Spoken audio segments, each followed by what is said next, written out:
This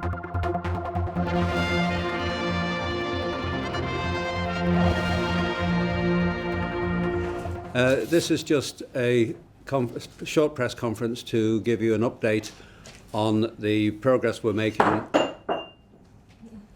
on reforming the structure of government.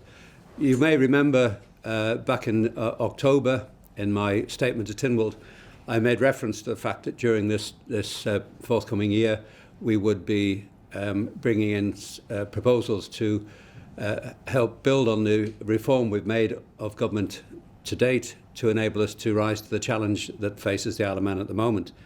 Our aim is very much targeted towards creating a smaller, simpler and stronger government, and the main objectives of it is to create an environment for a more effective corporate policy making and ensuring all corporate policy decisions are implemented.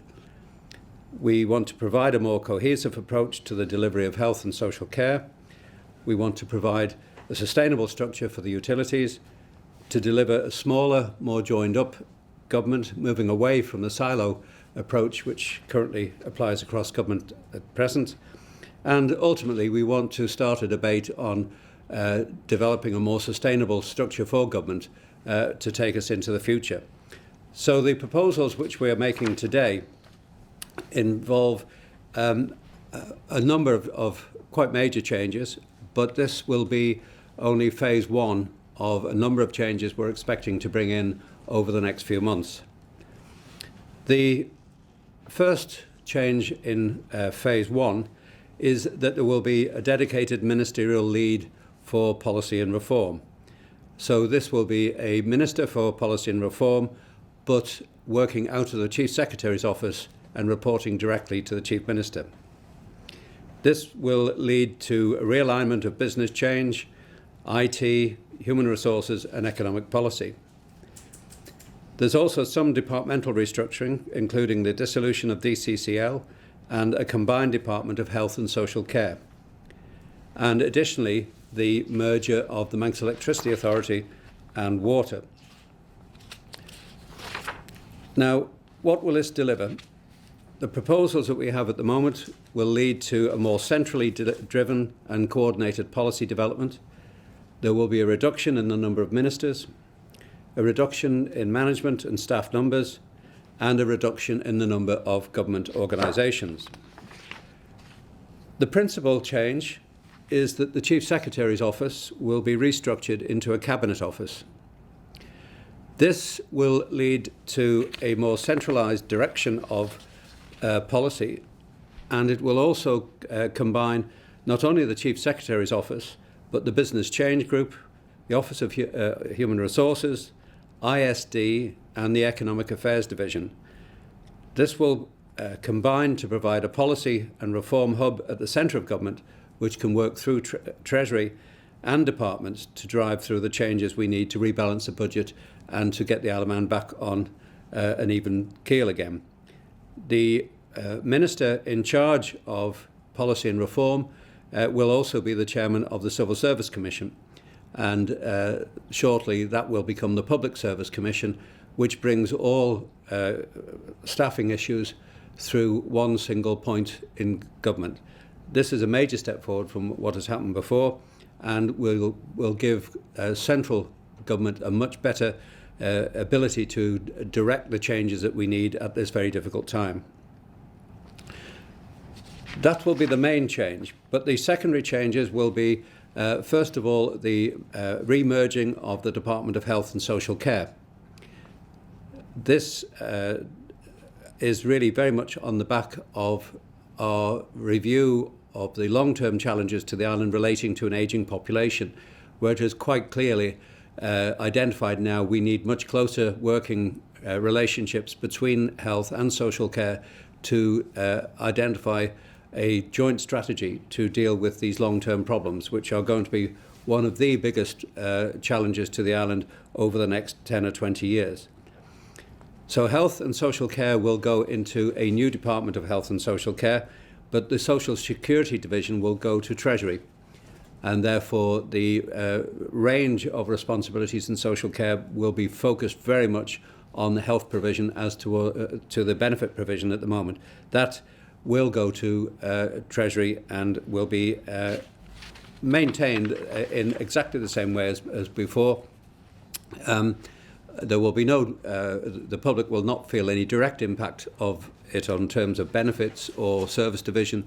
It will just mean that the managerial oversight of social security will now go into Treasury instead of the old Department of Social Care.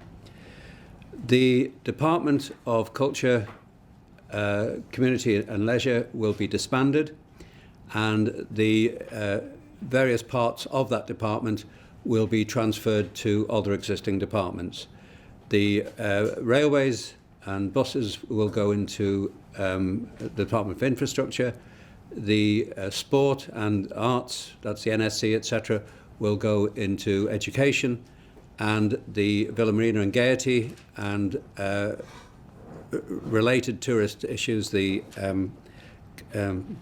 Welcome Centre, will go into the Department of Economic Development. So the outcome of this will be we will drop 2 departments, the Department of Culture, Community and Leisure, and the merger of health with social care, and the creation of the Office of Policy and Reform linked through the Chief Sec's Office. This will mean that there will be a reduction of 1 minister. The number of ministers in future will be 8 as opposed to 9 at the moment, together with the Chief Minister. We believe this is a rational step to take in the light of the streamlining we are expecting the rest of government to take. And there will be a commensurate savings in staffing at all these levels. The other proposal is to merge or create a Manx Utilities Authority, which is to merge the MEA with the water. This will bring together a true utilities authority, which will enable savings to be made, both in terms of physically being in a same building together. The MEA has plenty of excess space to house the water authority, and also will enable us to bring a coordinated approach to the thorny problem of debt repayment and how we deal with the MEA deficit in the future. So there are likely to be significant changes there. Now, the timetable that we are planning is that members have been told today, and the public obviously have been told today as well, there is a period of consultation with members over the next few weeks, and the intention is that the report which we presented to members today will then be taken on to Tynwald for debate in January. Assuming that Tynwald supports the recommendations that we are putting into this, the implementation date expected for these changes will be the beginning of April next year. I believe these changes which we are proposing are a measured response to the challenges which face government at the moment. We have put a lot of thought into these proposals. Members now will have several weeks to digest them and to put their suggestions forward in time for the debate in January. You may remember when we brought the restructuring in 2010, it was a very short, limited period of knowledge of the proposals before the changes were brought in. This way, it gives us plenty of time, I think, to think through the implications properly, to talk to everyone, to talk to the staff, to make sure everybody knows exactly why we are having to bring these changes through. The final shape, as I say, it will be a more streamlined government. It will be a smaller council of ministers. It will be a smaller departmental structure. Before these changes, we've had 9 departments, 6 officers and 9 statutory boards.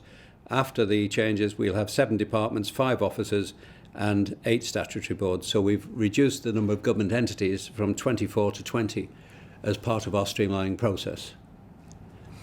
Now, this will bring an opportunity for government to really refocus on the urgency to bring through a modernisation process, to focus on streamlining and saving expenditure in governments. It'll also give us a great opportunity to once and for all start breaking out of the silo mentality, which has been a major hindrance to the implementation of the pace of change and reform which we've needed. This is a radical step forward, and I hope this will deliver what certainly what government needs and what the wider public have been calling for quite some time. Now, this is the first phase we're talking about. The second phase, which will start shortly after we've had approval for the first phase, and we know where we're going on that. And this will cover a number of other areas. We're still looking at specific work streams at the moment, but one certainly will review the opportunities to reform the criminal justice system. The Criminal Justice Board is going to report via the Home Affairs Authority to Comin by June of next year. And this, one of the proposals we're considering in this is in effect to set up a Ministry of Justice, which will amalgamate a number of areas associated with the criminal justice system. And alongside that, of course, without going into detail at this stage, there are a number of areas across government which we believe still need to be looked at to, again, to streamline them, to reform them and make them more appropriate for what we need going forward. So I would hope that the completion of phase 2 will be no later than July of next year, which then will give us the opportunity to look at further opportunities in the autumn to bring in the added changes that we need. So this is quite a radical step forward. It is recognising the need that government at all levels has to downsize, has to become more streamlined, more focused and targeted on what we need to achieve. This way we have reduced one minister. We've reduced or will reduce a number of senior officers in the various departments, and will enable us to deliver what we have proposed by way of reducing also the number of government bodies that we sustain at the moment.